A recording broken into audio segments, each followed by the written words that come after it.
Good morning. I am Dr. Balaji Narayanaswamy Ramanathan. This is my channel NNR STR School of Wisdom. Today we will be reading Thoughts on Adv Master by G.S. Arundale, a theosophical publication of Adv, Chennai, India 1980. Prefatory note. The following chapters are reprinted from a series of correspondence studies on Adv Master, which I have been writing for the last 2 years on behalf of members of the Order of the Servants of the Star. I have left the studies practically as I originally wrote them, permitting myself only a verbal alteration here and there.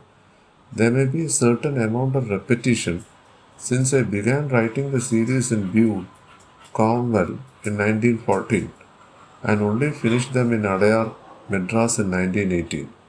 And there has been no time to rewrite or even to submit them to a thorough revision. But some of my friends think them helpful, and at least they may draw the attention of their readers to the wonderful book which inspired them. For myself, I can truly say that Adv Master is my constant companion, guide, and mentor. Ever by my side is the little copy given me by my young teacher. That which he heard, I am trying to understand, and I find in the priceless words in which the teaching is clothed all that, indeed far, far more than, I need for disciple and training. Adv Master has an appropriate message for every human being who at all strives to lead an unselfish life. Page 6. Has an appropriate message for every human being who at all strives to lead an unselfish life. I earnestly commend it to teachers and students of all faiths and of all races, with a companion volume Education as Service. A teacher or student has a complete guide for daily life, and the truths these two great volumes enshrine are the truths upon the recognition and following of which all true citizenship depends. Adv Master and Education at Service are the heralds of the new age, signs of the coming times, and should be carefully studied by those who seek to cooperate with the future and who are not slaves of prejudice and custom.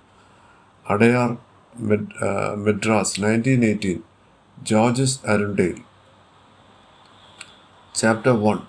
The Giving of the Teachings. In many ways, the little book we are going to study together is the most important gift the world has received for hundreds of years, for the words are from the lips of a mighty teacher known to the world as Pythagoras and to some of us as the blessed Master Kuthumni, the Master Cage, as he is generally called in theosophical literature. I must take for granted that you know who masters are. If not, you will find plenty of information in such a book as Herbert Westey's The Great Teachers or in Mrs. Besant's The Masters and the Key to Them. Let us proceed to see how these instructions apply so that we may follow them intelligently. In the preface, Mrs. Besant writes, the teachings were given to him by his master in preparing him for initiation. Several questions arise here. How were they given to him? Where were they given to him? What is initiation? How the teachings were given? Question number 1. You probably know that some people are able to be quite useful on the astral plane. Page 2. I must leave the explanation of this term to some friend if you do not understand it and try to help in all good work as much they can. Many of you who are reading these lines probably help very much when the physical world is asleep and the astral body is the vehicle in which for the time you are living and working. But there is quite as much learning as helping, and many young people or those who are not yet very far advanced gather round some one more advanced and learn much that is not only useful to them on the astral plane but helpful on the physical plane also. These elders in turn sit at the feet, an expression which figuratively expresses learning from, and in the East is literally true of someone who knows yet more, while a few will be receiving instruction from the masters themselves. Now, Alcyon, to give the name used to mark the soul, apart from the various bodies he has been wearing life after life, is one of these elders, young in body, verily but not in soul, as Mrs. Annie Besant tells us in The Perfect. Marked out for a special destiny, he is privileged to receive instruction direct from the Master's lips, and he is told to write down each morning the phrases which sum up and express the teaching he has received during the night. Alcyon is in a special position because he was already a pupil of the Master where this particular teaching were begun, and they were therefore indeed to help him to reach quickly the next stage of his spiritual journey, initiation. The language, it will be noticed, is very simple, for the Master was in this, page 3, case addressing himself to a physical brain which was still very young, and so was carefully to speak in such terms that the young brain might remember and understand the next day. Every sentence indeed is exceedingly clear because Alcyon did not then know much English. The teachings were given in the autumn and winter of 1909, and only a very little was taught at a time, partly in order that he might remember all that was said, and partly in order that he might practice each suggestion at his scale. Out of the body, he knew much more. Of course, each lower body is a limitation of the one next above, of less dense matter. Whereas I should say, as there is no above or below, and the teachings had to be adapted to the needs of lower bodies so that they might be brought under perfect control. I do not know whether the master's physical body was asleep when he gave the teachings. Probably the master retires early, for he can use all his bodies perfectly and therefore functions as easily out of the physical body as in. Whereas more easily, since the matter of other bodies is less done. If if so, as Jiddu Krishnamurti would not be at the master's house until perhaps 9 or even later, the teaching would be given by the master in a subtle body and would of course be received by Jiddu Krishnamurti astrally, that is on the astral plane. On the other hand, there may have been occasion on which the master was still using the physical body, in which case you may imagine him seated in a big armchair in the large room where he often receives visitors, or perhaps in his page 4 study adjoining, Jiddu Krishnamurti receiving the instruction at his feet to the master. All planes are equally accessible, and though awake in his physical body, he would see and talk to astral Jiddu Krishnamurti as well as he could see and talk to anyone on the physical plane. He would probably withdraw his attention from the physical plane to the astral, simultaneously bringing into play the organs of his subtle body. Physical objects would then be thrown out of focus, just as nearer objects appear vague. When we are looking at objects far off, perhaps the master experiences no dimensions with regard to objects at which he is not directly looking. I do not know. At any rate, our astral Jiddu Krishnamurti would be as real to him as, perhaps more real than, any physical object near him. The sofas or the table, and he would talk to his people using the astral plane as the medium for his voice. Where the teaching were given? Question number 2. I have already told you that the teachings were probably given at the master's house in Tibet.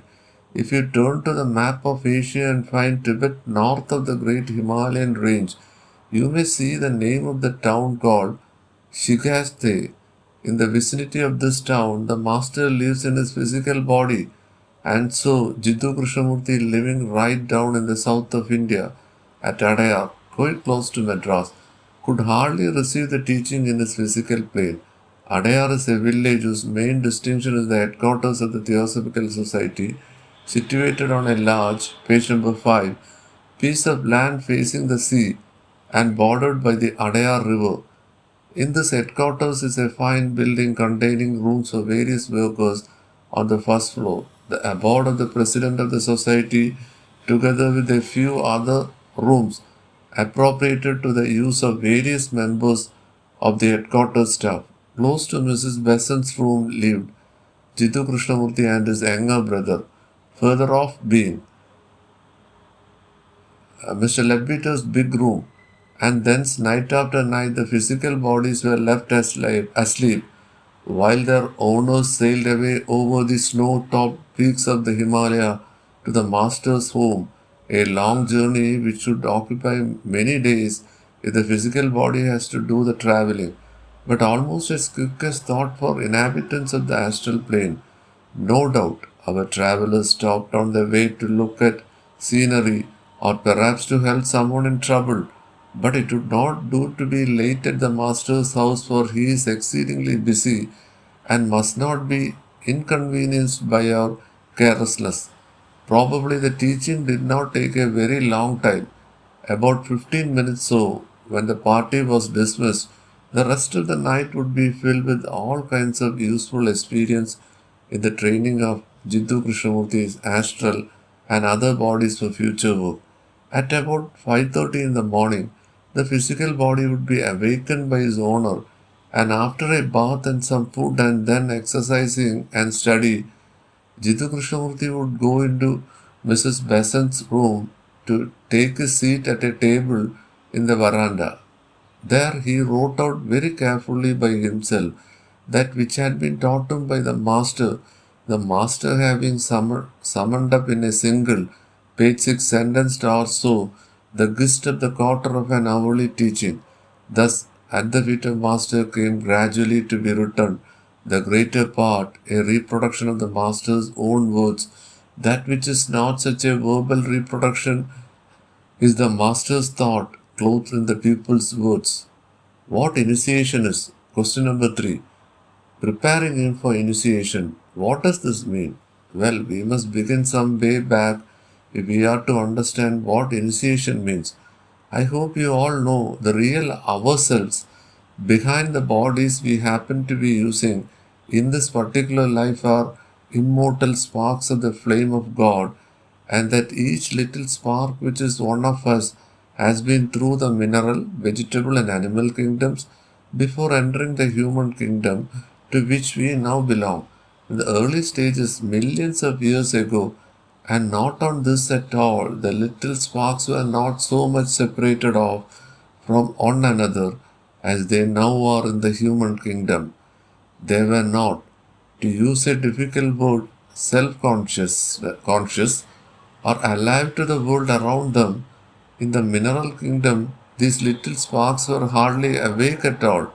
In the vegetable kingdom, however, they were somewhat less sleepy, while in the animal kingdom they really began to stir about, so much as though that individual sparks began to live separated existence instead of being content as herefore, to share their experience with brother sparks and live a common, page number 7, life.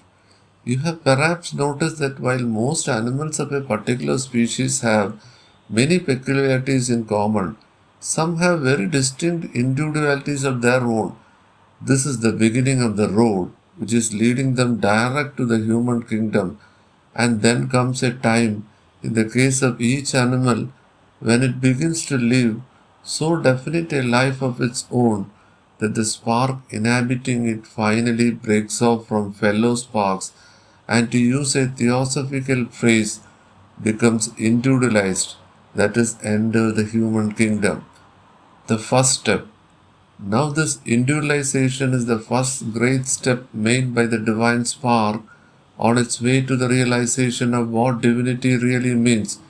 The first definite step on the road to perfection has been taken when the soul, if I may use the term, traverses the bridge that leads from the animal to the human kingdom, that separates definite individual existence from a more or less conscious existence shared with other souls. In the lower kingdom of nature, souls are joined in group according to their kind and the stage of separated existence.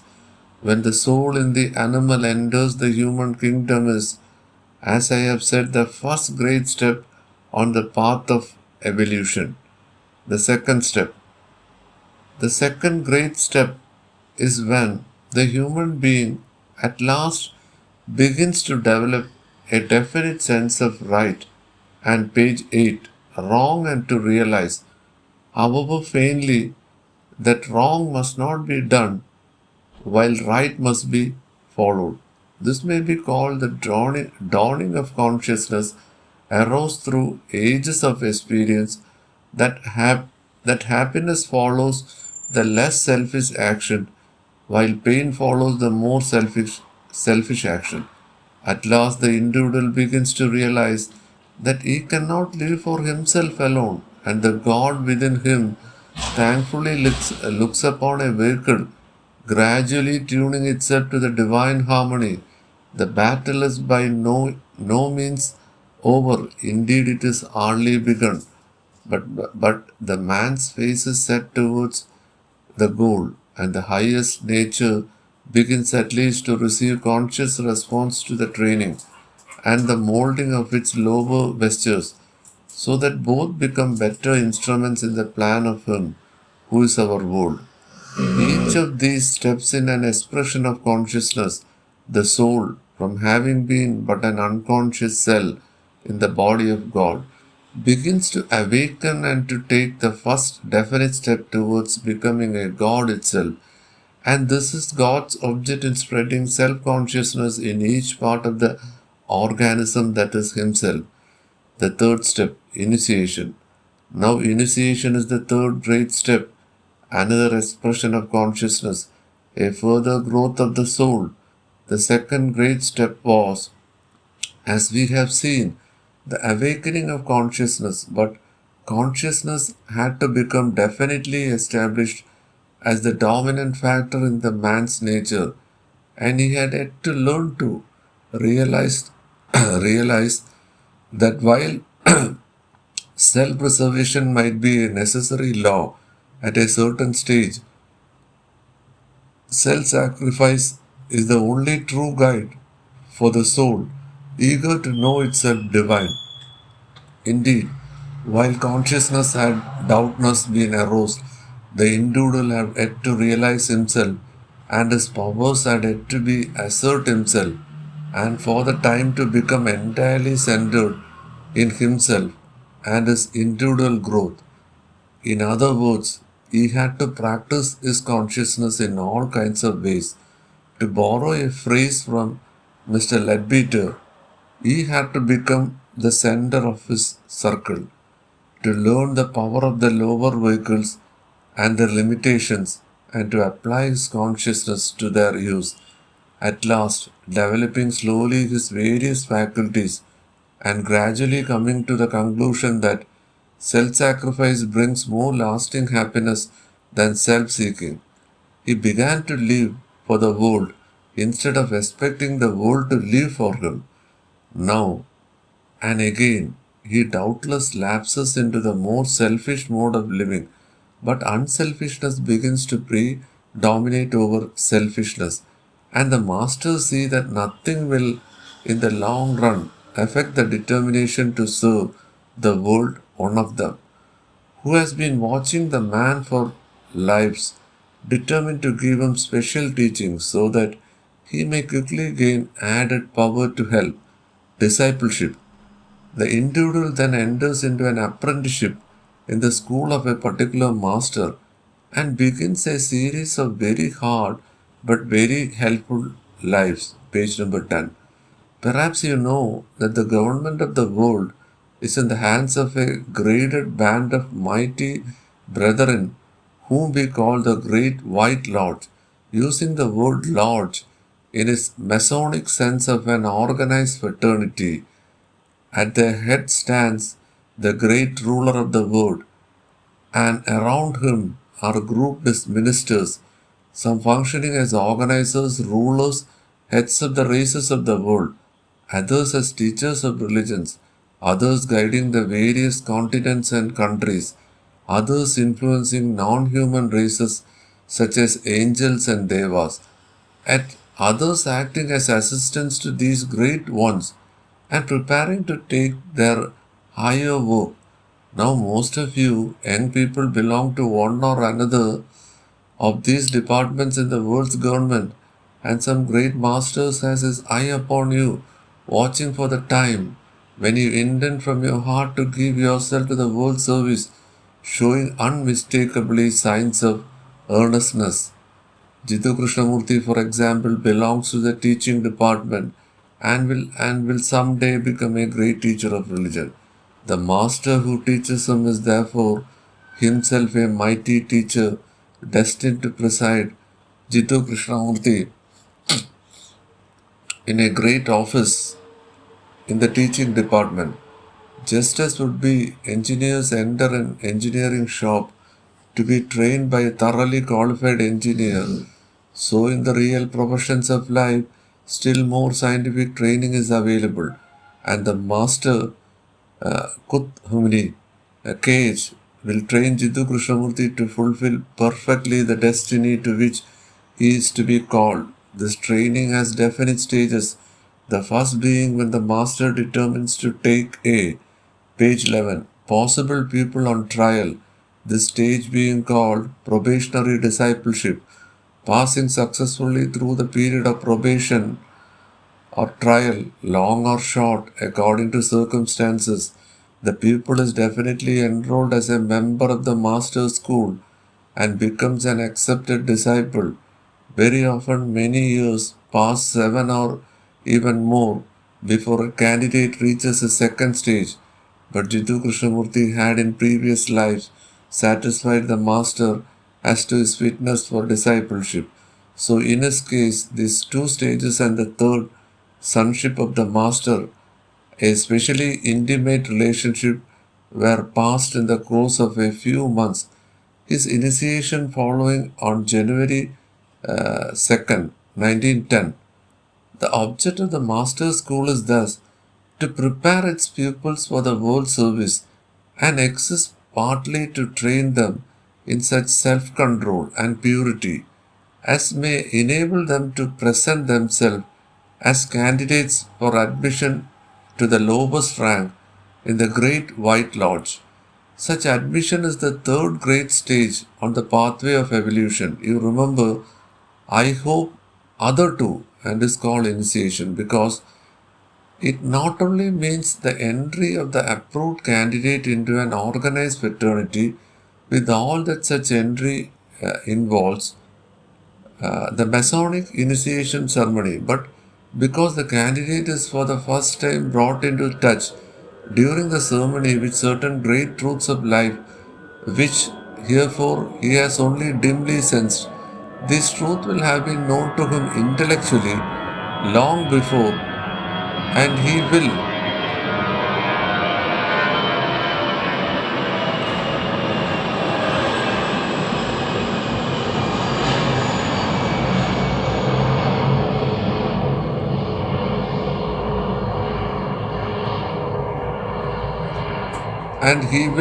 for long have striven to practice them, but not until the ceremony of initiation will he feel them as laws of his nature. Page 12. Will he experience them as living realities?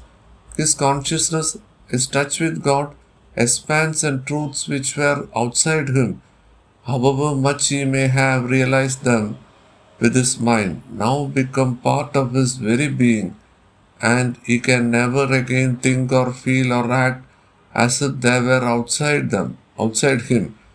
Expansion of consciousness. Imagine a circle to include all you are and know. Imagine much knowledge outside yourself and a constant pressure from within the circle to include the knowledge outside. In many places, the circle expands in the endeavor to touch the truth beyond. After a time, some truth outside, which has persistently been touched, is drawn within the circle, and the circle increases its size by the amount of knowledge gained. Initiation is, as it were, the moment at which some special truth, notably the law of unity, pass within the circle.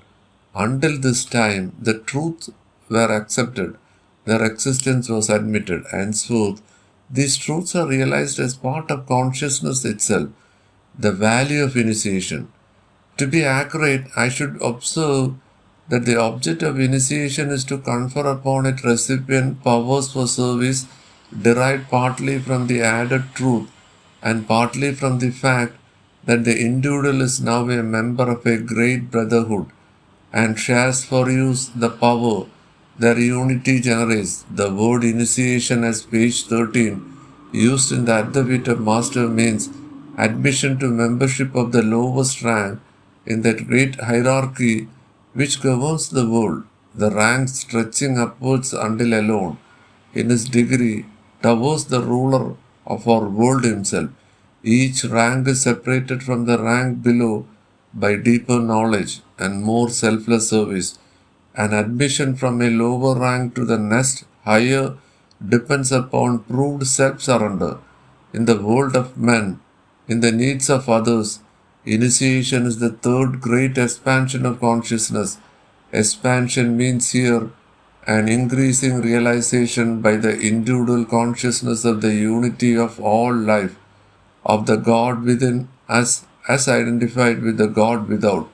At the ceremony itself, the Master presents his pupil for admission, having previously satisfied himself as to the pupil's worthiness, and the candidate being approved, enters the brotherhood, formally dedicating himself thenceforth to lives lived for the world's helping. You will notice that in the preface, Mrs. Annie Besant calls Jiddu Krishnamurti brother, and you must remember that this word is deliberately used to mark the special relationship between them. As both brothers, there is no sex distinction in one brotherhood. The purpose of initiation. People often wonder why it is necessary to pass through the ceremony of initiation at all. What can a ceremony do to increase our capacity for service? As a matter of fact, I imagine that by a very slow process of growth, mankind as a whole may reach the page number 14 result of initiation without passing through any ceremony, whatever drifting almost unconsciously through this third great step.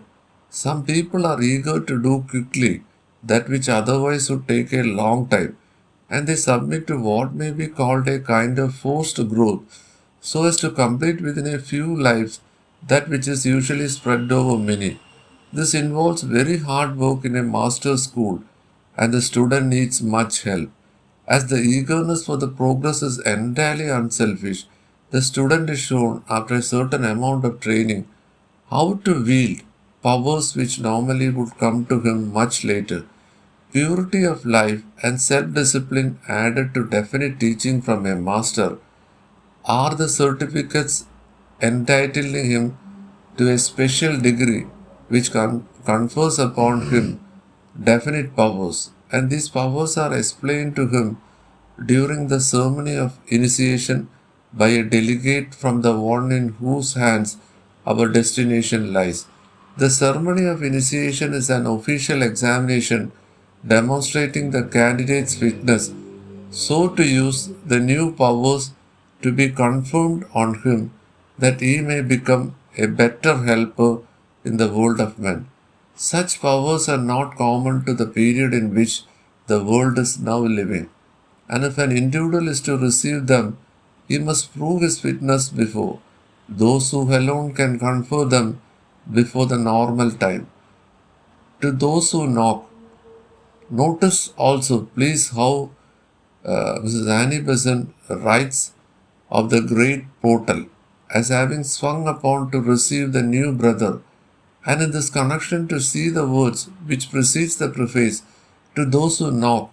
the great white lodge. White because white is the symbol of purity and spirituality, is believed to be a temple of wisdom entry, to which is through its great portal a door which opened to those who knock, in the spirit of a great love for the world in which they live, of an eager willingness to use their powers for the benefit of others, and of a humble gratitude to those who may design to guide them to wider usefulness and to love more beautiful. Live the teaching. Initiation then is the third great step, the step which many of you are now, I hope, approaching. Another great step is reaching when from the human kingdom a brother passes to the superhuman kingdom, the region of perfected men, gains the expansion of consciousness associated with the fifth great initiation, the one referred to in the Adv Master being the first, and becomes a master, man who has learned all this world can teach.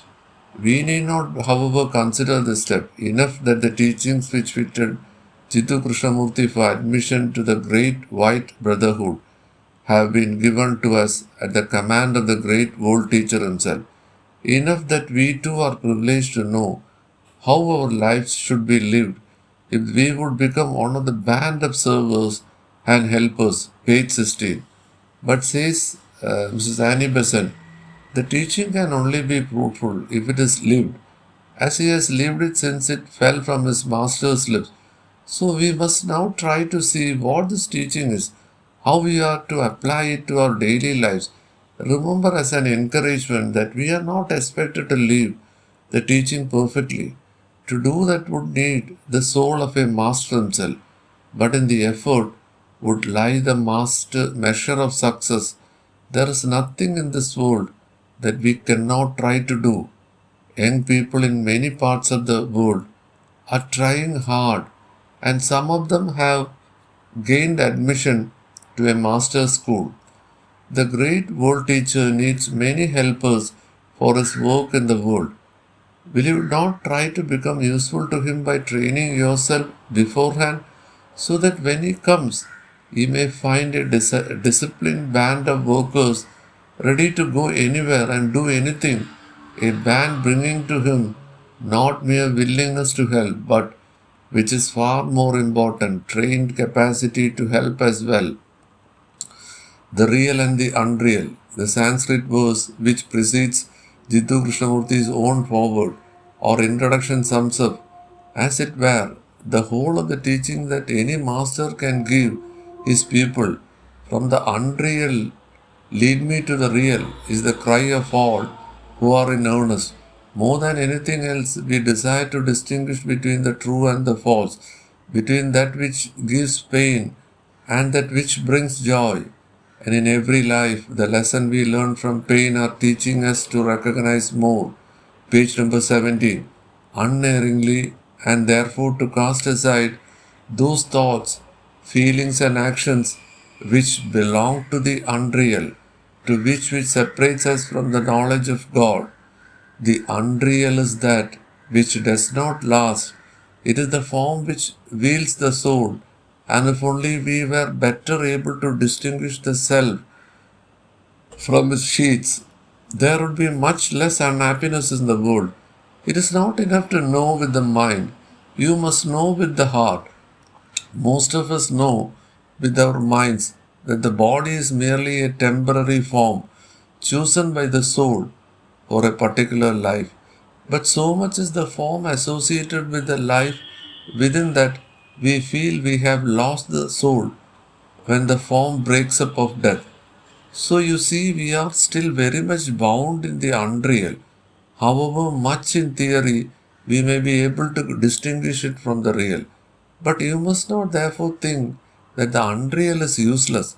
It is through the unreal that we reach the real, which shows us the more vividly by contrast. The stars are shining on us as much in the daytime as at night, but it is because of the contrast with the darkness of the night that we are able to gaze Awestruck at the splendor of the starlit heavens, the world of matter corresponds to the blackness of the night, and the souls of men may be likened to the stars. Living in the world of matter, we learn to realize from its ever changing forms that there is something which remains unchanged behind these changing forms.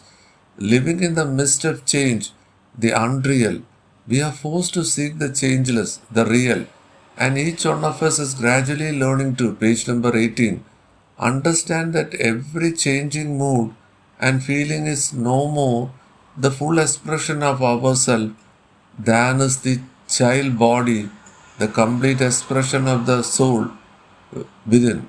The child body grows into the youth body, and the youth body becomes the man. Behind each, the soul has been pressing the express itself more fully, and so it is with each mood and feeling.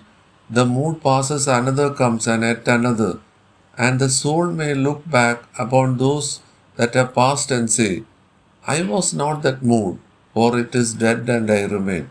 So the object of all the teaching is to discover what is this I that ever remains, and how best it may be expressed, that the form shall be perfect mirror of the soul. Even then the form must still be unreal, for all that builds the soul is as a fleeting shadow, but the purer the form, the longer it lasts, and even the coarse physically body lasts, the longer of its particles appear. We are told indeed that those masters or physical bodies may cause one body to last for several hundred years if so they choose, and this shows us that purity is more real than impurity, for our own bodies could never endure so long. Darkness and light. The second line, from darkness leads me to light, is another form for the same idea, as is also the third. From death leads me to immortality. We may look upon the word darkness as symbolizing ignorance, while light is ever, the page 19, sign of wisdom, as the sun is the source of all life. I write the word wisdom, not knowledge, for knowledge belongs but to the mind, while wisdom is the science of spirit. From death lead me to immortality. Let the lower nature passes away, and the higher shine forth from above. Much more might of course be written in explanation of this beautiful verse, but I must leave any difficult points for elucidation by some elder friend. Chapter 2. Jiddu Krishnamurti's foreword. We now come to the foreword itself, and from the first, Jiddu Krishnamurti makes it clear that he is merely passing on teaching which has enabled him to knock successfully at the portal, giving access to the temple of initiation. I might note here that the actual ceremony of initiation does take place in a kind of temple. So the simile is true literally as well as symbolically. These are not my words, they are the words of the Master who taught me. And then comes what is to me one of the most important sentences in the whole book. Without him, I could have done nothing, but through his help, I have set my feet upon the path. Many people continually wonder why it is that so many earnest and selfless workers seem to be toiling day after day, year after year, and it makes no apparent progress. Surely X or Y or Z, who seem to practice perfectly the teaching given in the Advaita Master, in special touch with some elder brother, are pupils of some master, have become members of the great White Lodge. Now we must face this difficult frankly. Mere goodness is not enough to win admission to a master's school, else there were hundreds of thousands of members. Mere knowledge, however deep, is not enough, else all our foremost scientists and scholars were pupils. Not even a combination of goddess and knowledge suffices. What then is the standard? A definite spiritual tone, certainly, and a record either in this life or in those gone by of effort devoted to the needs of the world. Also a certain intellectual level, not necessarily that of a genius, that of an ordinary well-educated man or woman. But beyond this there must be elements of true wisdom, of a true understanding of the purpose of life. It is not for me to presume to suggest a general standard below which a master would not look for recruits to his school, but so far as I have been taught, there must not only be a realization of the general plan of the world's government, but also an acceptance of the elder brethren as guides and teachers. How can anyone enter a school unless he recognizes its existence?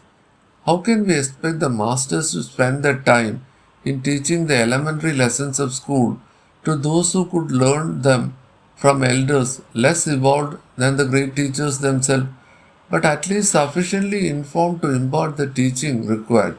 It is not unless we have already learned during our course of lives many of the lessons life in the outer world teaches us that we are qualified to enter the Master's world, the world of realities for which ours is as a preparatory school. Jiddu Krishnamurti at once proclaims his fitness for membership of the Master's School by declaring that without, page 22, without him I could have done nothing. Many people believe, no doubt, in the Christ, in Sri Krishna, in the Lord Buddha, in the Lord Muhammad. But either they expect some return for their belief, for example, salvation for themselves, or they regard the object of their devotion as a pillar of strength, whose principal function is to stand between themselves and the mistakes of their weakness. In other words, the belief of most people as regards one or another of their mighty brethren is based rather on the longing for personal salvation than on a recognition that where these great ones are, there we may one day stand if we gradually learn to live our lives as they lived theirs before reaching the present summits of their achievements. Some spiritual people are content to live their lives in feeble, yet sincere imitation of the example set them by their Lord, asking nothing for themselves and giving to all who need, irrespective of creed or race. These are drawings near to that formal discipleship which come to those who strive without desire for reward, but out of great love to live as disciples in the outer world. I think I ought to point out that in using the term spiritual as applied to people who are drawing near to discipleship, I do not wish to suggest that they are paragons of virtue. The higher ranks of discipleships are only to be won through the constant practice of all the virtues, but the entry to discipleship and the passing through the portal of initiation may be gained while the candidate is still very far from adequately displaying the perfect life.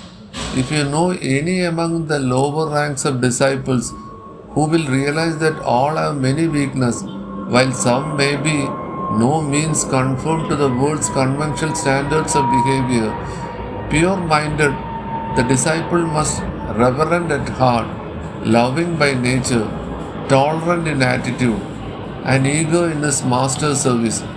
Having these qualities in a reasonable state of development, there must be some comparatively outstanding power which lifts him above the normal level as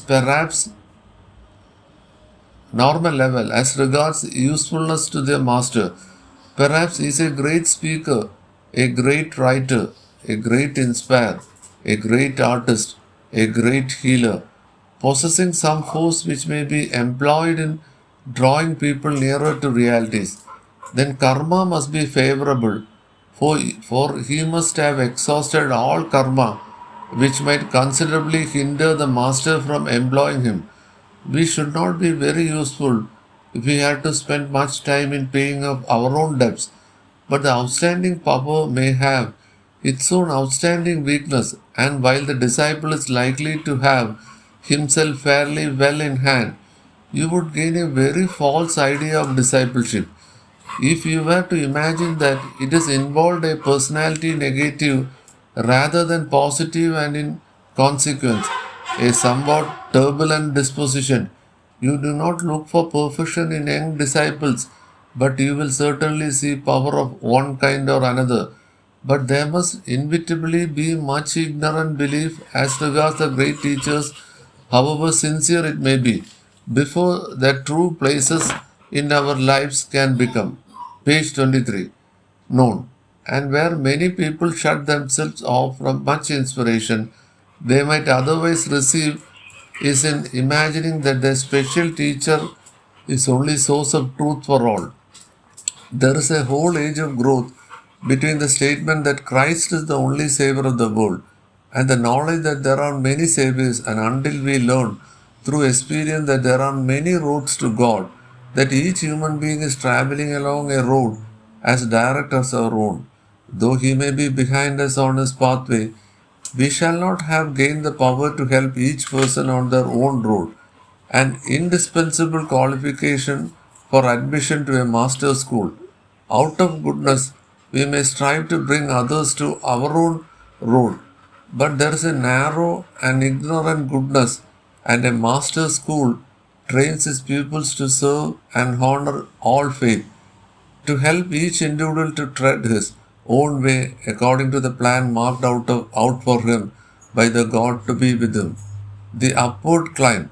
If you understand what I have written, you will realize that once we begin to gain a glimpse of the real principles of evolution and know that others are in front of us on life's pathway, just as many are behind us, we must naturally long for the guidance of those who know more, not that we may know for ourselves alone, but that our power of helping others may increase, struggling hard to know the truth, giving up all that the world prizes, if only truth may shine upon us. We break asunder the bonds of convention.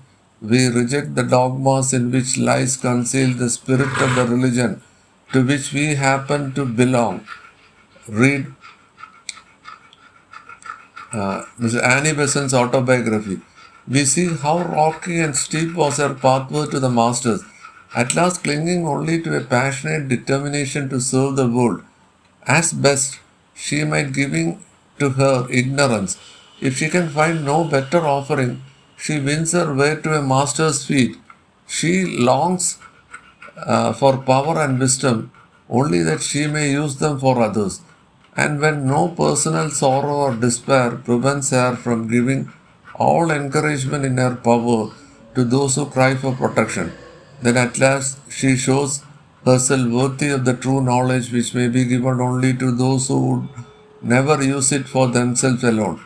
Through such battle, you and I, young friend, must pass. Perhaps the struggle will not, page number 25, yet to be so hard for us as it was for her, for she is at the end of her pilgrimage to a world from which she had learned all it can teach her, and has in this life, for the last time, relived within the short space of a few years the hardship of a man's upward climbing. She has, at where recapitulates the lessons learned during many lives in the world school, and so that she may stand before the masters to prove she knows those lessons perfectly. We are still in the world school, and the lessons we learn are adapted to our powers of understanding.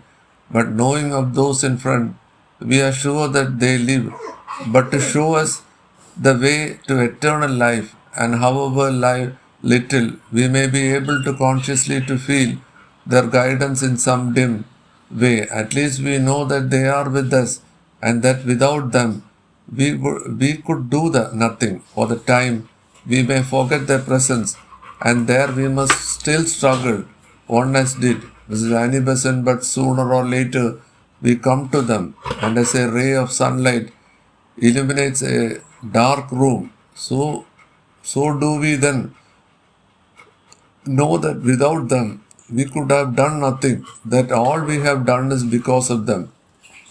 Do not think, my young friends, that this is dependent upon another, for not only in their service is perfect freedom, but there is one life ensouling us all, and they cannot do without us. Reverently be it said, any more than we can do without them. We are one in spirit. What they are, we shall be, and what we are, they have been. And to the great shepherd, we are all sheep of his world, wide fold. I have written on this subject at length, for I think it is necessary that you should understand this. Page 26. Important facts, since rightly understood, they will protect you from such doubt and difficulty when you enter the outside world. Success consists in repeated effort. I should like you to pay special attention to the rest of the foreword. It is not enough to say that the master's words, are true and beautiful. A man who wishes to succeed must do exactly what is said. Again, he must do what he says, attending to every word, taking every hint. He does not speak twice. How many of us are ready to sit at the master's feet under conditions such as this? How often we hear Mrs. Annie Besant or Mr. Ledbeater or other elders tell us the same thing over and over again. Do we not often think that our lectures are consistently repeating themselves, that they continuously reiterate the same truth over and over again until we are almost tired of hearing them? Such, however, is the task of the disciple in the outer world, to recapitulate over and over again the same truth until at last we begin to live within the truth instead of outside them. The master could not spare the time to do this, but because the world must learn, he permits a pupil to take his teachings to the outer world and to win for them an acceptance overcoming indifferences, hostility, ridicule, gaining for them enquiry and finally understanding. On the very important occasions, a master has been known to repeat directions which have not been properly carried out. Page number 27. But the circumstances were very exceptional and of vital importance. If therefore you desire to become a pupil of one of the masters, ask yourself whether, for example, you preserve in trying to making your daily life conform to the wisdom of the Adv Master.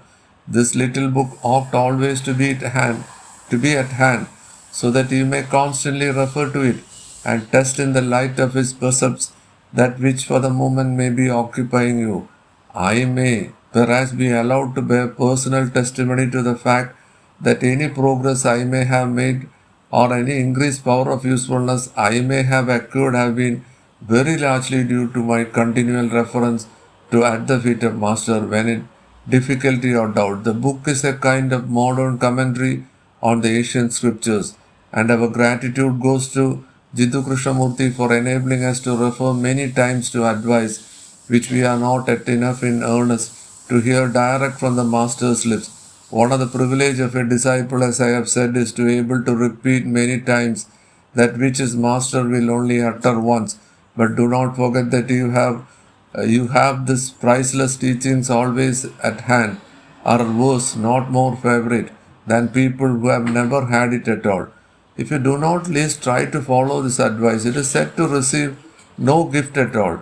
But it is positively harmful to receive a gift from such a source and to treat it with indifference from the result will be that in future life you will long in vain, and for that which you now neglect. You are not asked to accomplish, you are asked to try not to be downcast at failure. Page number 28. The effort to attend to what the Master says may bring you within the circle of his people.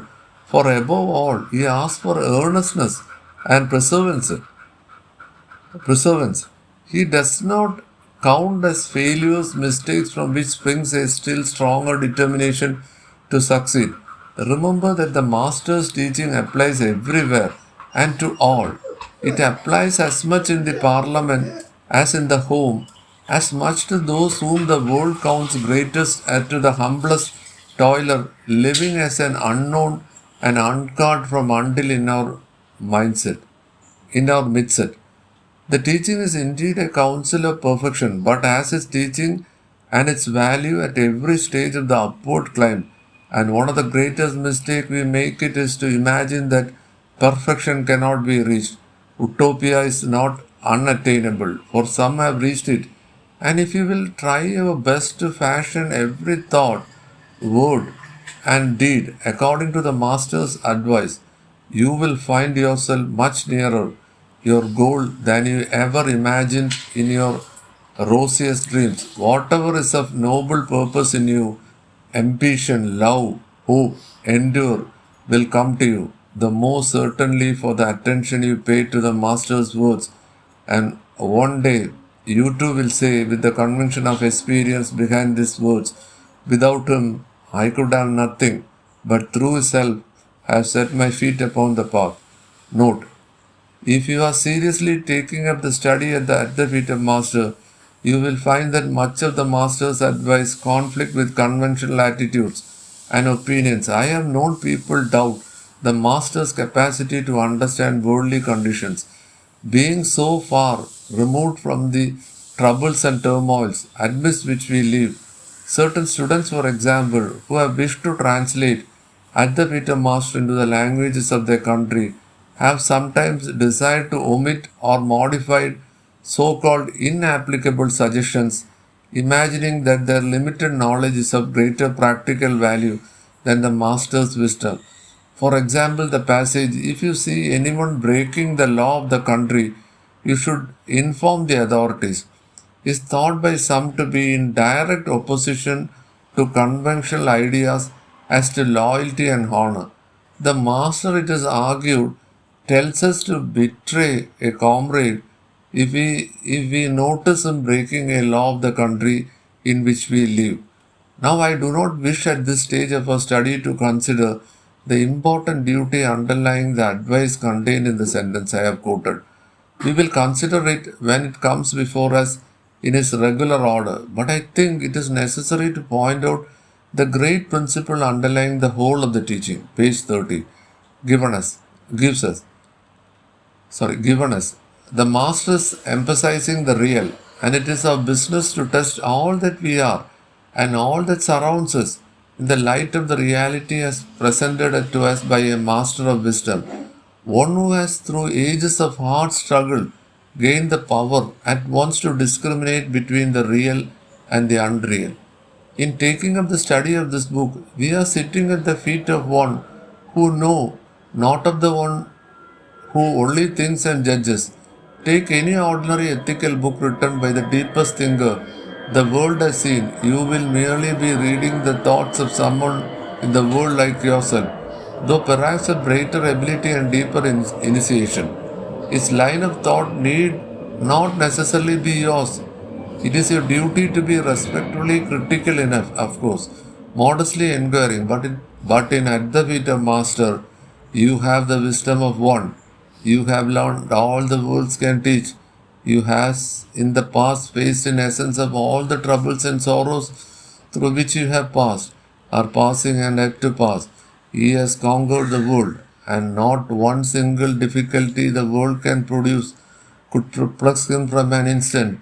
He has mastered the principles of life, and whether be living in the world of the 20th century or in that of the 50th or of the 5th, all that surrounds him in is but an aspect of these great principles and application of the laws they enforce.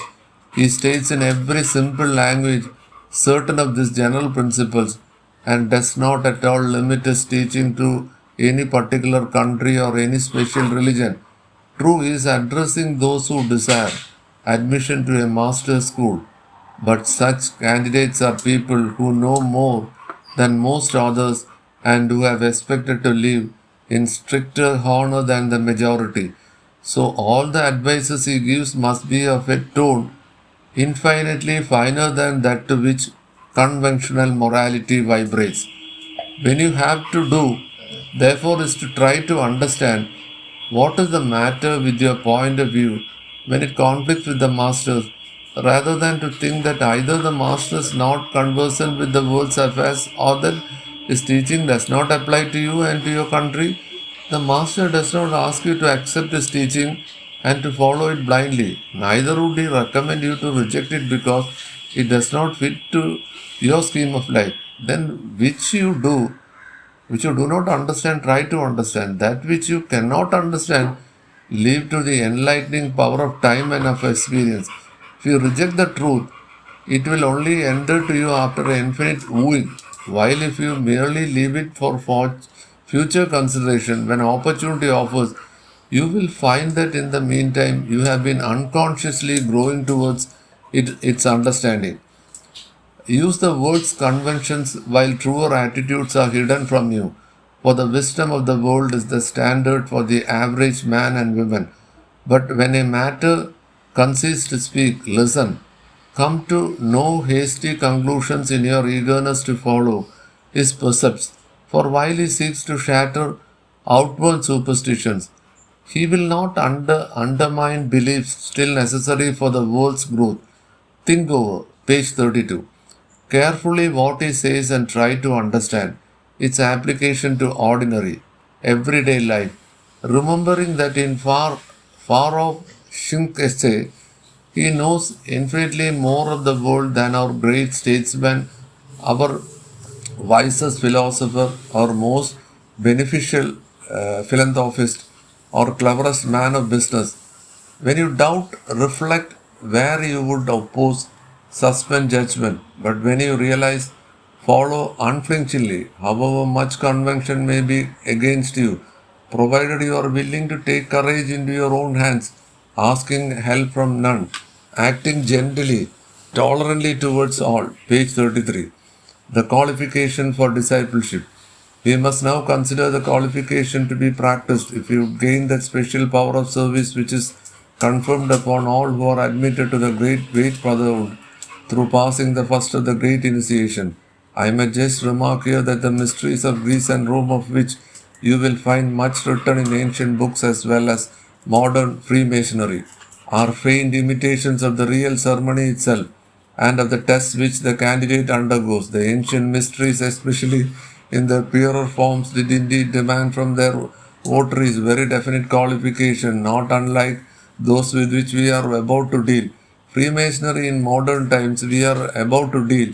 Freemasonry in modern time has so little spiritual life and that no one can only honor it for its far off origin and for its charity. But even Freemasonry admits to membership those alone who are deemed to be of unblemished reputation, and the insistence everywhere on the qualification in the existence of a ceremonial and in the conferment of certain powers. You have the endure on the part of men to remember these are real ceremonies to which real power are attached, through which entry is sought in to a brotherhood, which is the nucleus on the spiritual plane of a brotherhood, which some day shall exist in the outer world.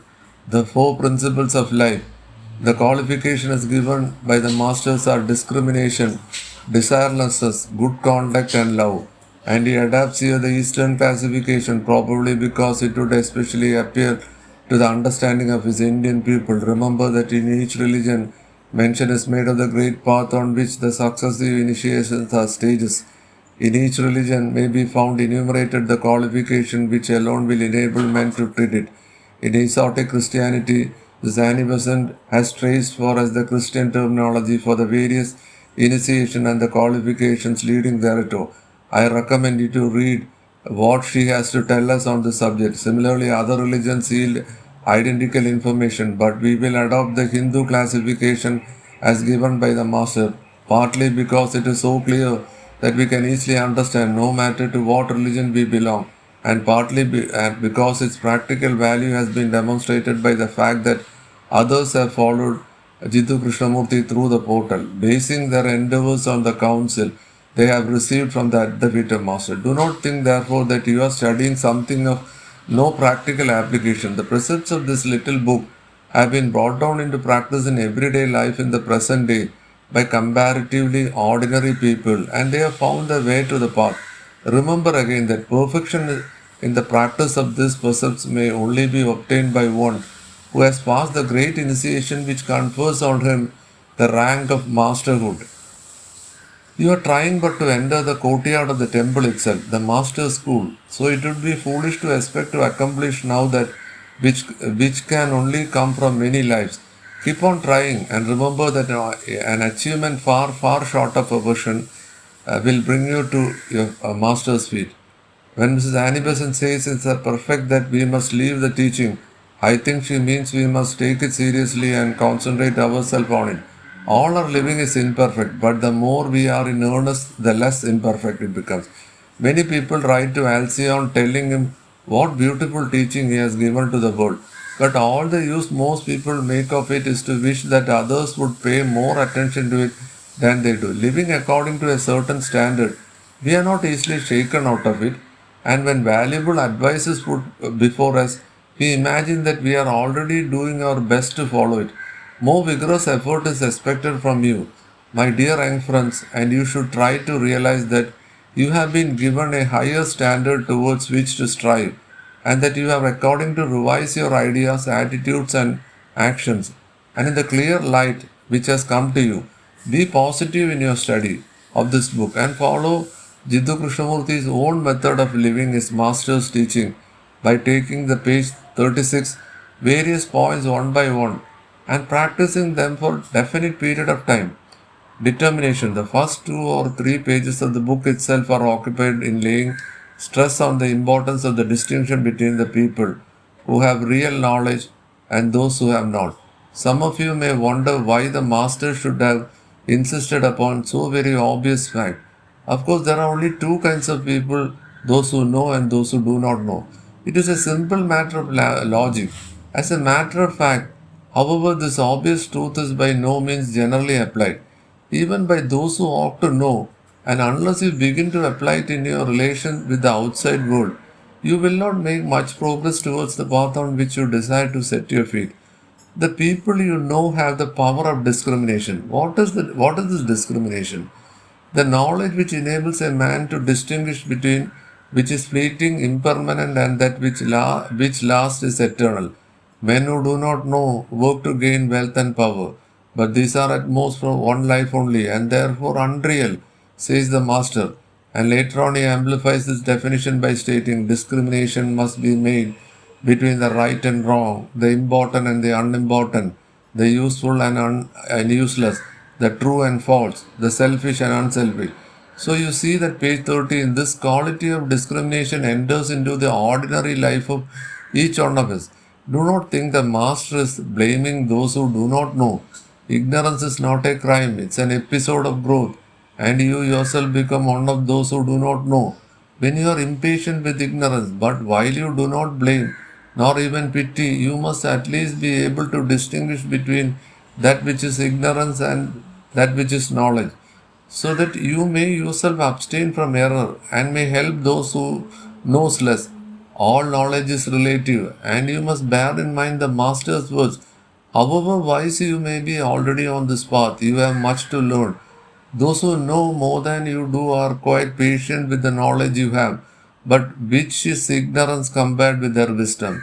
They know that the blend of knowledge and ignorance which you possess is the blend appropriate to your stage of evolution, and that you can help efficiently many people who are at a lower level.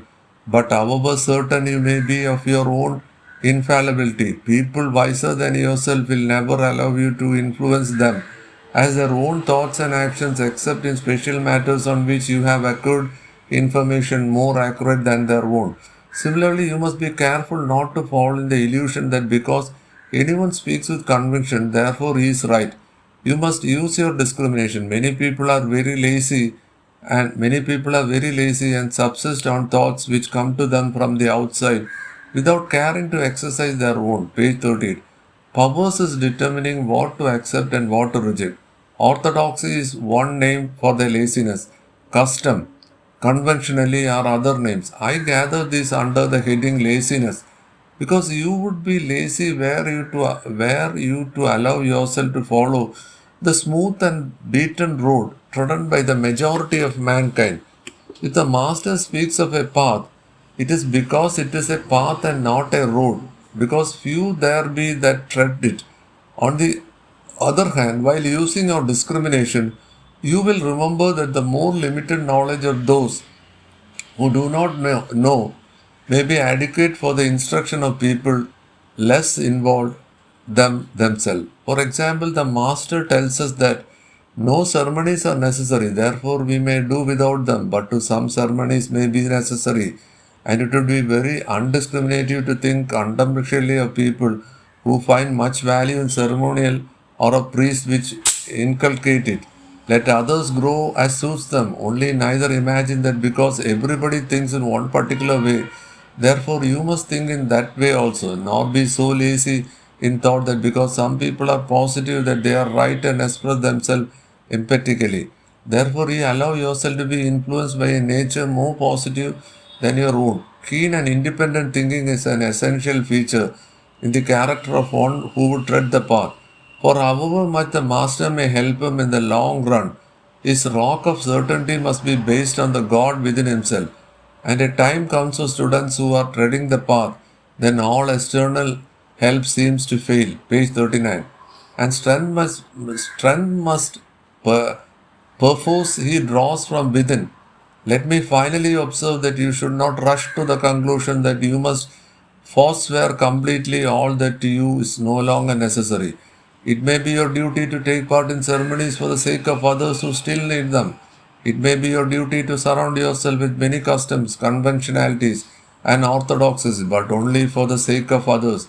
Your primary duty is service, and you will not be successful teachers unless you modify your teaching to suit the intelligence of your class.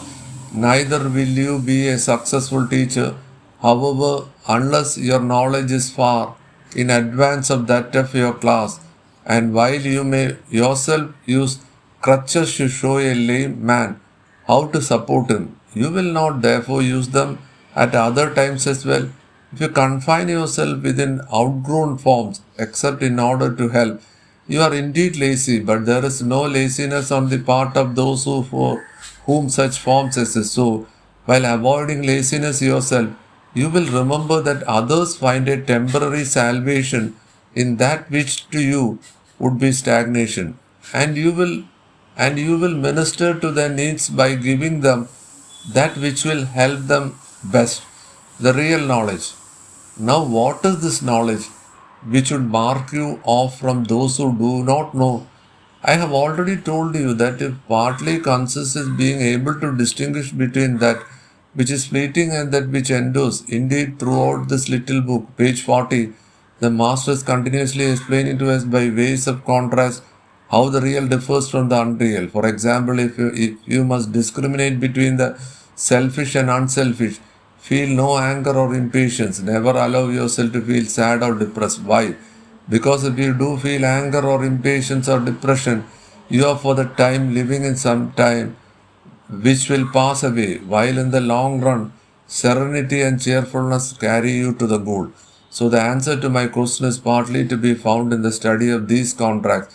But the Master also points out that the really important thing is the knowledge of God's plan for men. All the qualities which you have to acquire are, of course, part of God's plan for men. But the qualities are to be acquired for a purpose. For God has a plan, and that plan is evolution. And the qualities you are slowly building into the nature are indeed so to purify it that may be in tune with the infinite, in harmony with the working of God's own nature. The law of nature are the rules of evolution, the science of God becoming self consciousness in every spark of his being. And you must understand these laws as to be on God's side, standing for good and resisting evil, working for evolution and not for selfishness.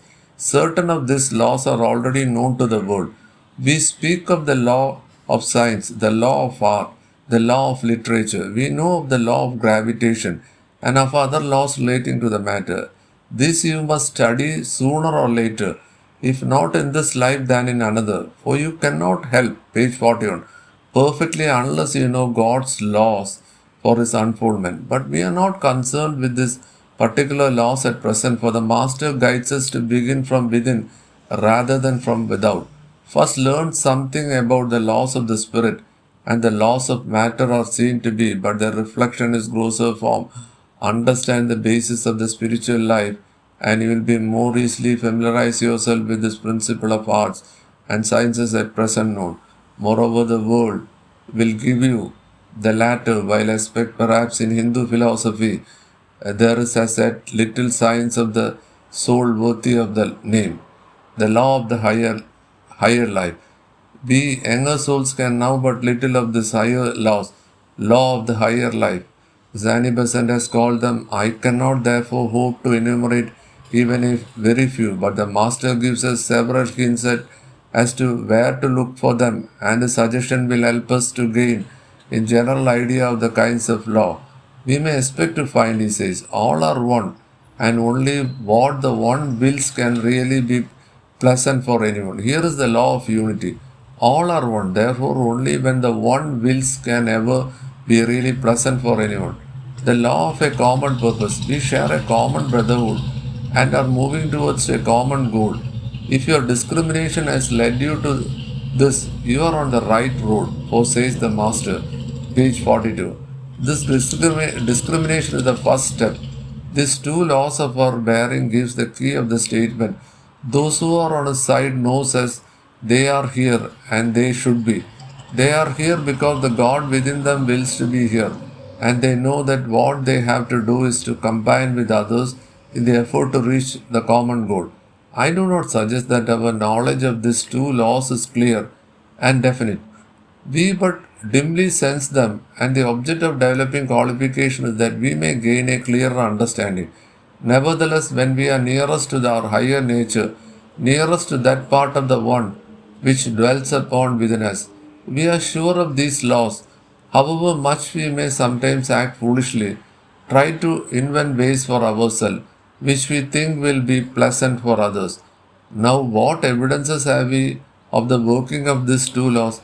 First, the ever growing appreciation of the value of brotherhood as conducive to peace and happiness. I need not give examples from the outer world, for you can think of many yourself. The world is taking slow but unmistakably steps on the road toward the goal of brotherhood, and because life is all the better for these steps, we know that the One is willing us to take them. Then again, we know from the statement of philanthropists, mystics, seers, founders of movements intended to spread the spirit of brotherhood, that the moment of real and therefore abiding joy coming,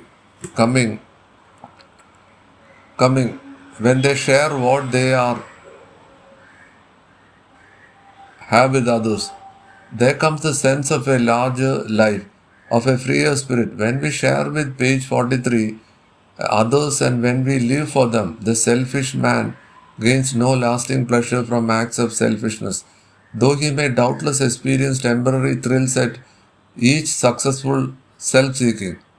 But these thrills are followed by reaction, and the more the selfish man gains, the less he is satisfied, until in despair at the impossibility of satisfying his increasing cravings, he seeks some other road.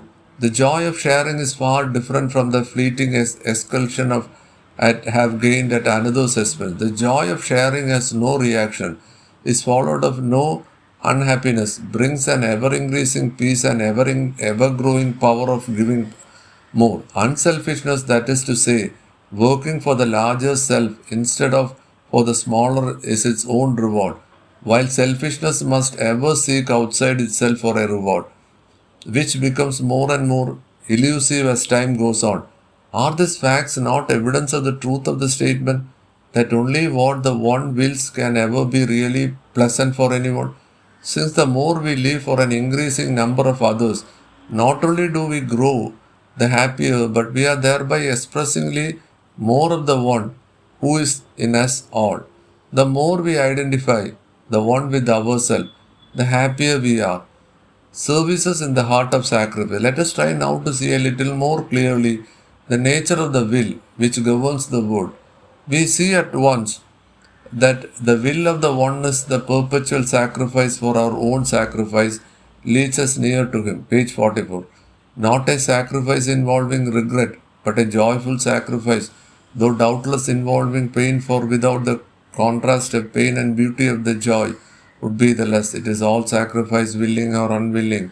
The servant who ministers to the needs of the household, the tradesman who supplies us with food, the officers of the government who administer the state, the teacher who teaches and the scholar who learns, all perform daily acts of sacrifice, and the degree of happiness in the sacrifice determines the nearness of the doer to the One, whose great sacrifice is in training each one of us parts of him to become self-conscious of his and his own divinity. In the East, great stress is less on sacrifice, and part of the regular daily duty consists in offering sacrifice to the ancestors, to the angel, devas, to the animals, and so forth.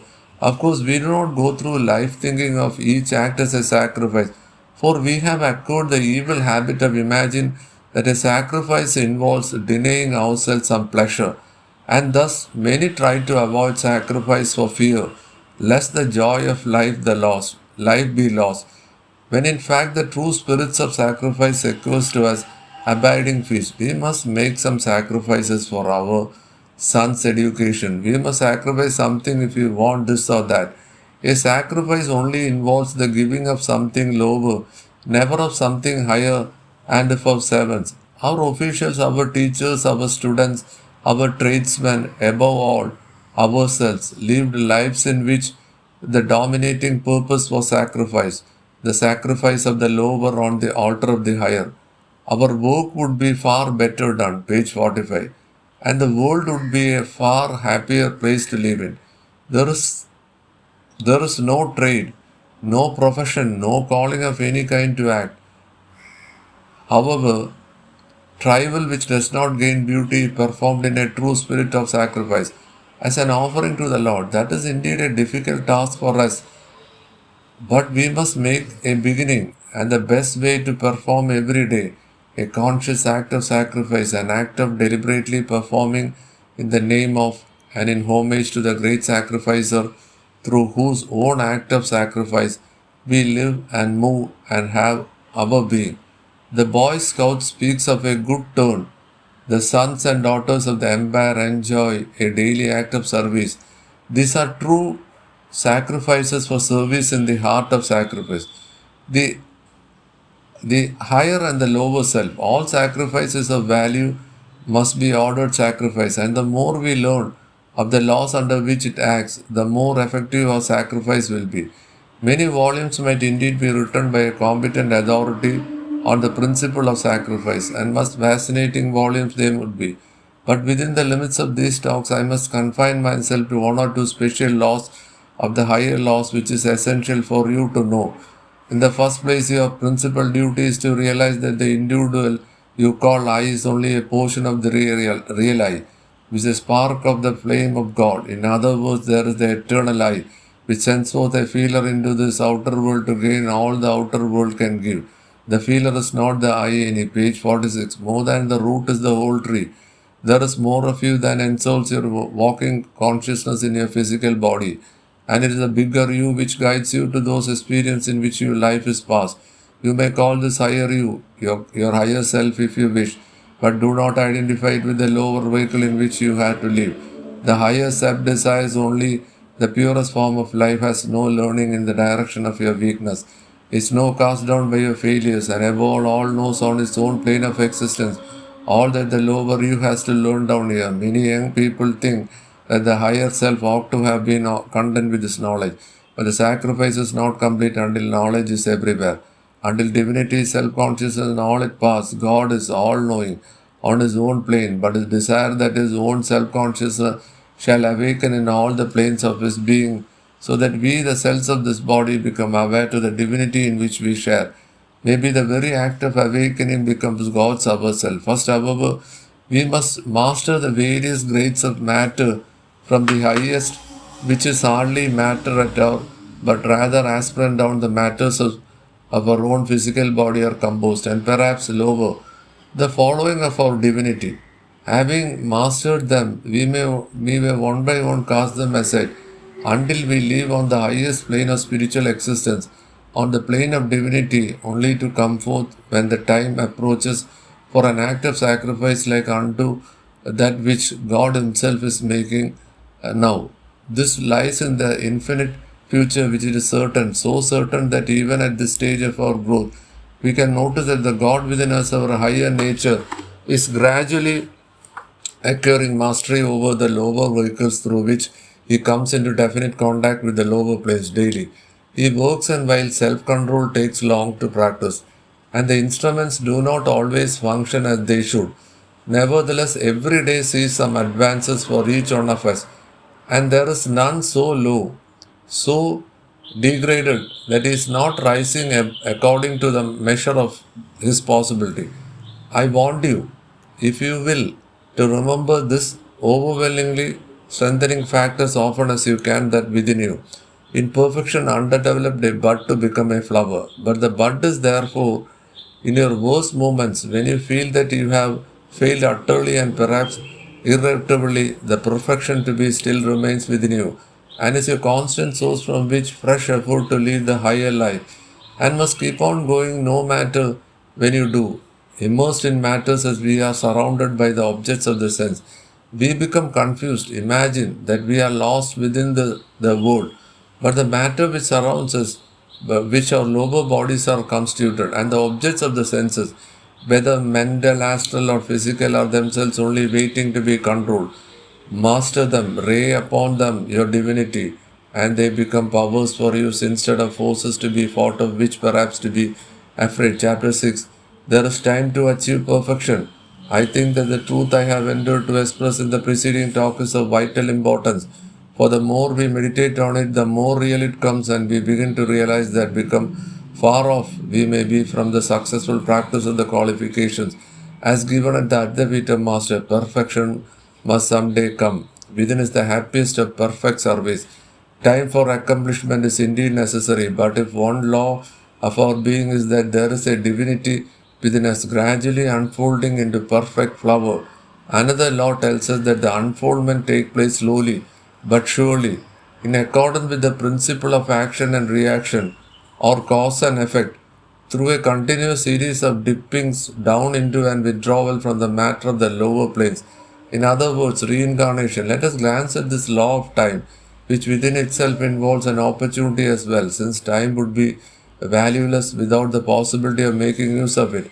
Expressing the law in other terms, we might say that the unfoldment of divinity within us takes place under the coercion of experience which is still sifting the real. Page 49.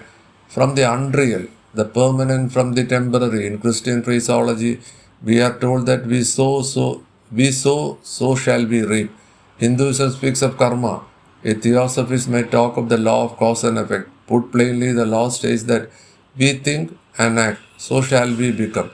And as time indeed if we are to think and act perfectly, we are continuously being immersed in the densest matter of our globes in order by degrees to understand its nature and therefore to become its matter.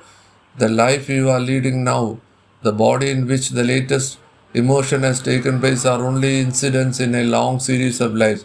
You have had many lives before. You have had used many bodies before. Between each life, you have, as it were, made up your debit and credit accounts incurred during the lifetime on earth, and then within an ever increasing spiritual balance, using this world in its financial sense, you go into physical plane business again, but to pay off old debts and to acquire new ones, and thus to amass an increase in spiritual fortune, as by degrees the new debts become less and less, and your own wisdom grows more and more. You keep on doing this for hundreds of thousands of years, for millions of years. You take into consideration the sleep life, the dream life, and the dawning wakeness in the mineral, vegetable, and animal kingdom, respectively. God gave you to the capital to start with your spiritual possibility, and though from time to time your capital may seem to have become very much tied up, it can never be utterly unreachable. He will temporarily withdraw you from active partnership in the business in which he is engaged. If you act so recklessly that you cannot be trusted to manage your affairs properly, indeed, you might conceivingly be required to make a fresh start, not perhaps at this beginning, but some little way back from the place at which you began to grow in prodigal. This is probably a comparative rare event, for most of us are developing our capital by slow but sure degree. The two laws of higher self, the knowledge of the way in which each of us ultimately attains perfection, is of the uttermost value and importance, since not only can we never be completely overwhelmed by despair or reduce the power of drawing our capital almost to the vanishing point through an interstate accumulation of debt, but we are able to give the most strengthening assistance to those who see nothing before them but debts due to only the generosity of the great creditor, however certain to depend upon even that, and as if so important to grasp as clearly as we can the essential features of the law of the higher self.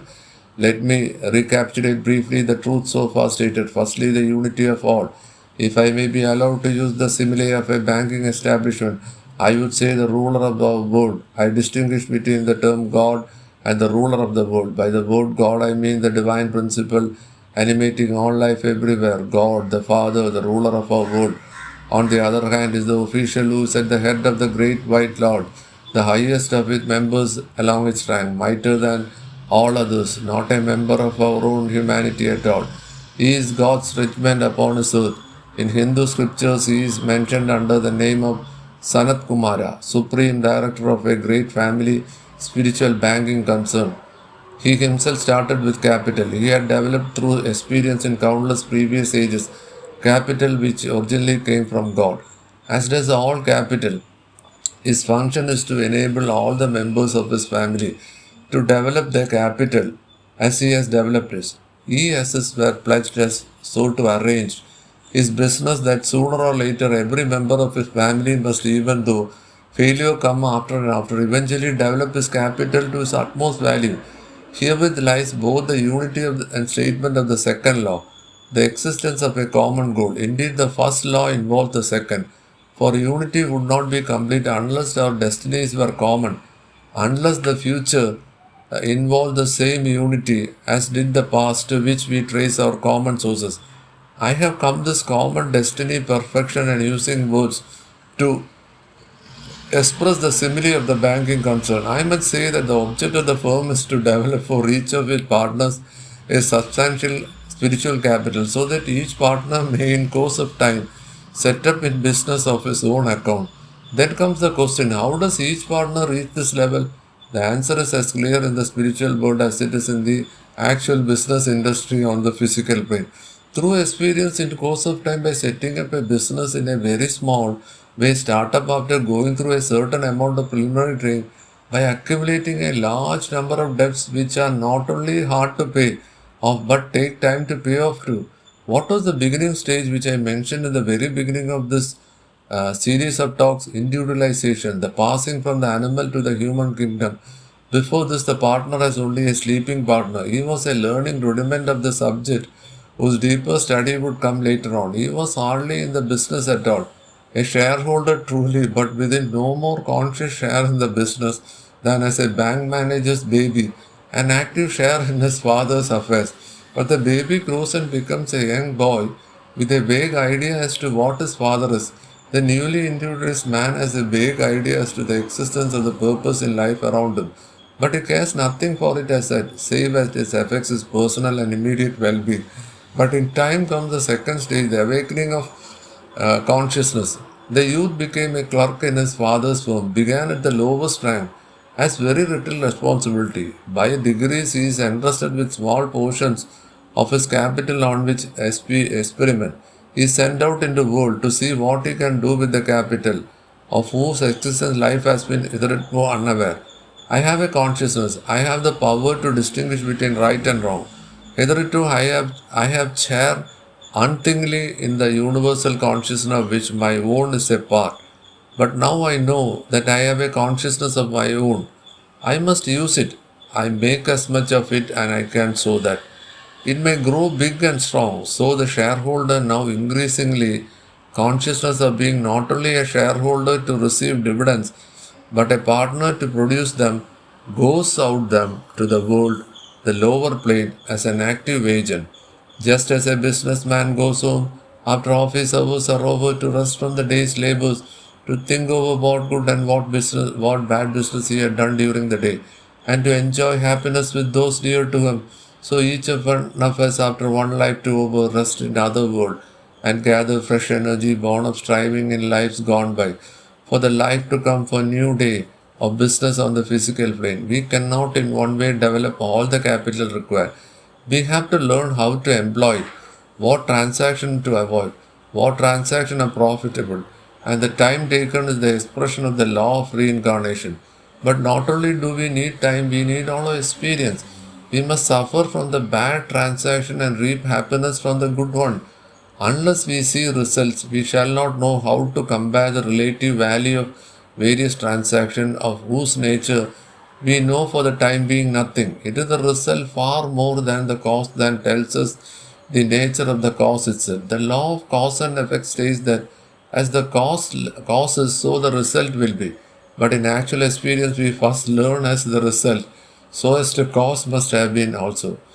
It is only for experiencing many results that we either avoid their cause or set in motion according as to page 54.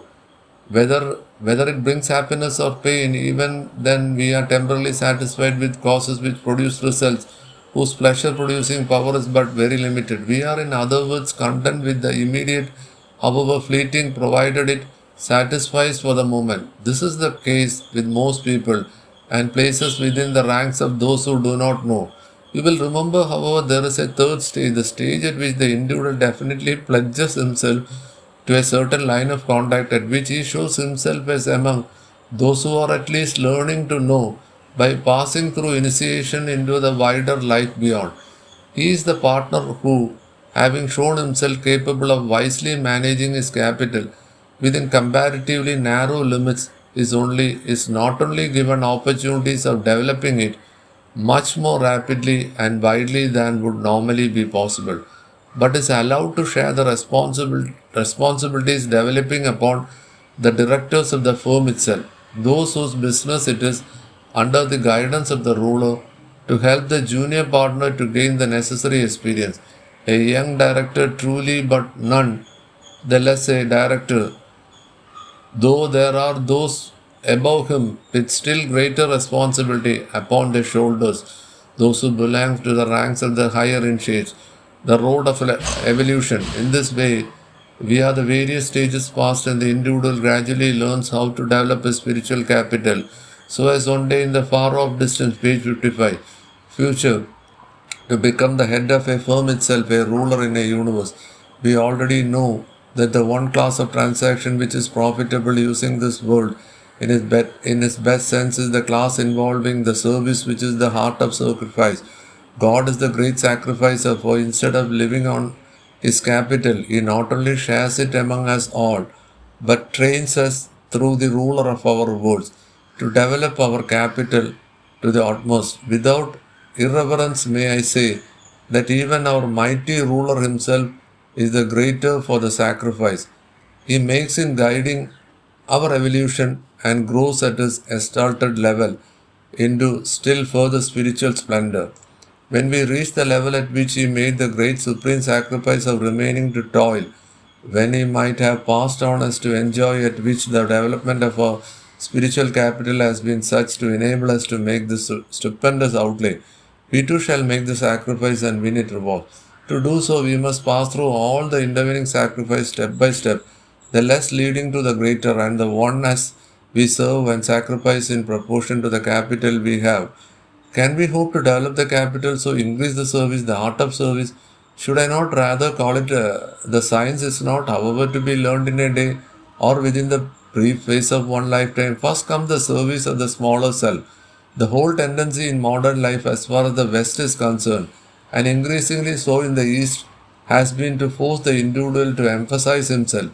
He has been learning through competition of all kinds, through strife, through the page 56 dictates of personal ambition, to consider his own welfare, and that perhaps those immediately dependent upon personal wealth, personal power, personal influence, personal ability, all have been pursued, and the futility of all save us under for wider service is the lesson learned.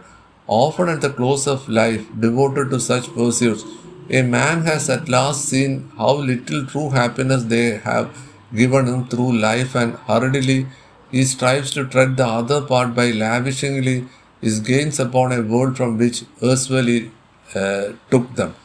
If there were no other life, the act's lifetime of selfishness, but the future is before him, and perhaps the lesson has so been learned, and that the period of rest between that life and the next he will have had the leisure and the clearer vision, the inner plane allows to decide upon a life less circumcised them than that which he devoted to the interest of his own small self.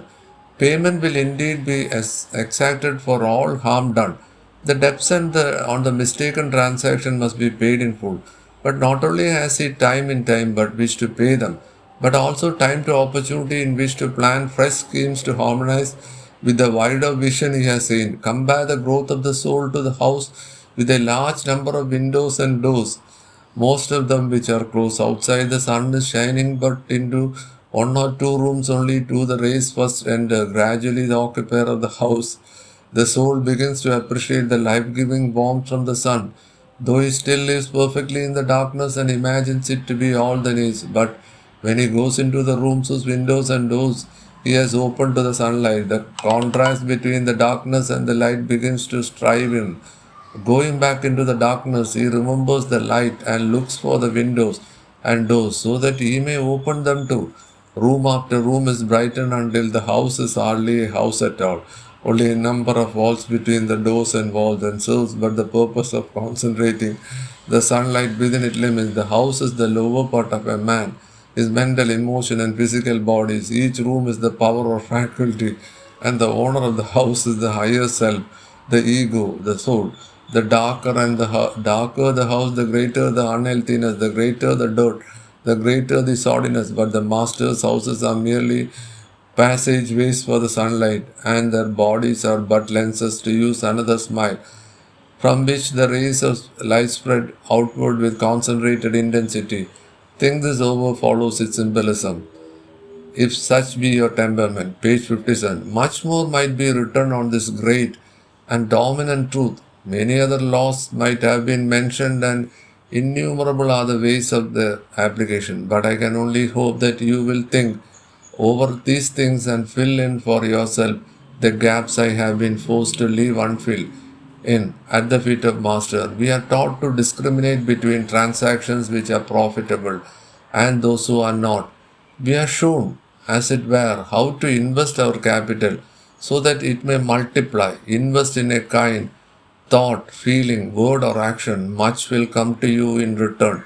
Above all, an increased power to think, feel, speak, and act kindly. Invest in selfishness, and your capital, your power diminishes.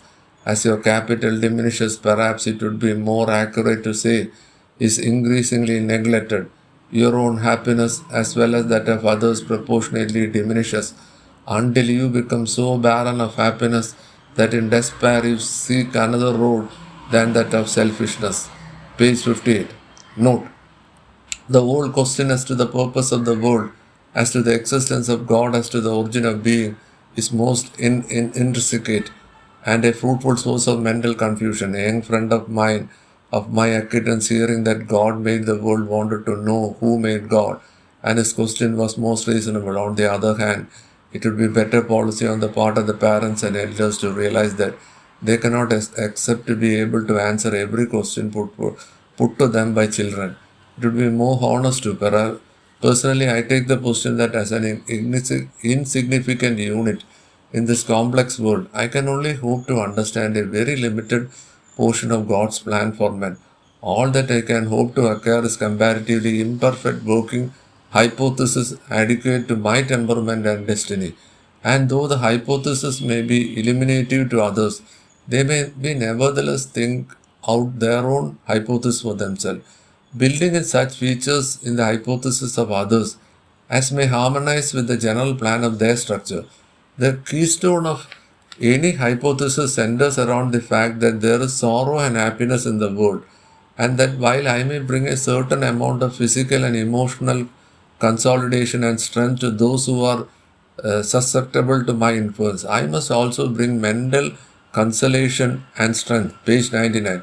First, by trying to understand the purpose of existence myself, then by applying such understanding as may I have occurred to the helping of my fellow creatures, both practically in striving to assist them to see more clearly the splendor of their future, however it may be hidden by the intervening clouds of ignorance and discouragement. Let me just restate to other language the ideas that help me in establishing my hypothesis. A God soul, conscious of himself as divine, lives only on the plane of pure divinity, is limited by no matter grosser than that of a plane or level on which he lives. In the infinite past, he has been, as we ourselves are now, a spark eating itself into flame through the friction of matter in all its forms and densities, now a flame. He showers out sparks, potential flames, and encloses them in layer after layer of denser and denser matter, itself the substance of which the flame is matter. In course of time, the spark burns through the layers one by one. In the process, we call it experience, gains, increasing brilliance, at last bursting into a glorious flame. A spark from a fire may appropriately placed becomes itself a fire similar to the one from which it came. The feigning of the spark is accomplished through the laws of nature by means of karma, reincarnation, all the innumerable actions and reactions connected to the world outside us, which we undergo instantly. The very matter in which we are embedded in itself so growing that out of it shall come sparks similar to those which are ourselves. The difference between page 60, the matter around me, the trees, the sea, the animal, the mineral is that within me is concentrated sufficient of God's divine heat to make a spark capable of expansion into a separate flame, while the divinity ensoling the tree and the animal and the mineral spread over a wider area has not been narrowed down and focused to a point. A number of animals, a larger number of trees, a still greater mass of metal share the heat of divinity between them, and ages must pass before any individual form shall, through the experience of its class, have concentrated within itself such heat as may burst into a spark, and metal must enter into the vegetable kingdom for further subdivision, and hence pass to the animal kingdom for further subdivision still, until the human kingdom is reached, in which each unit is itself a spark. To reach God, therefore, we must become God ourselves, and no greater reverence can be offered him, no more convincing testimony in his omniscience, omnipotent, than to assemble him the will of making each one of us perfection in his own image, for he can do no more than make us himself. I might write much more on this, even that which I have set down itself bristles with difficulties and doubts and possibility. Perhaps if my readers think it over, they may find ourselves started on a line of thought which may bring order into the world of apparent chaos and purposefulness.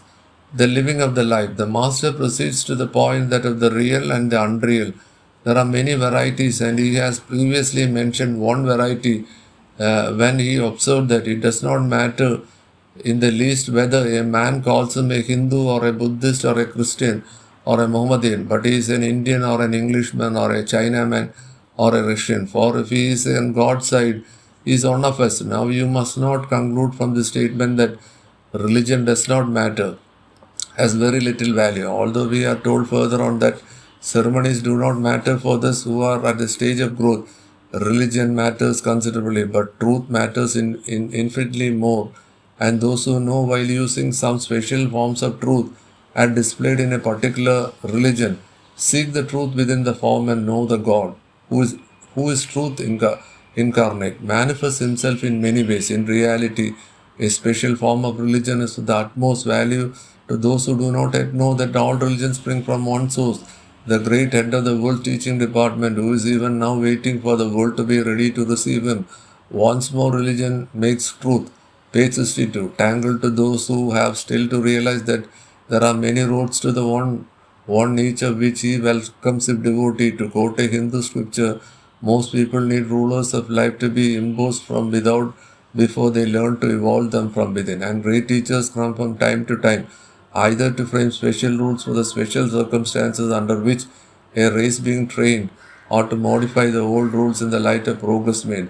Christianity was given to the Western world as a statement of the special set of ideals towards which it was to be worked its way. Hinduism strikes an entirely different note, but one none the less need or for the fulfillment of the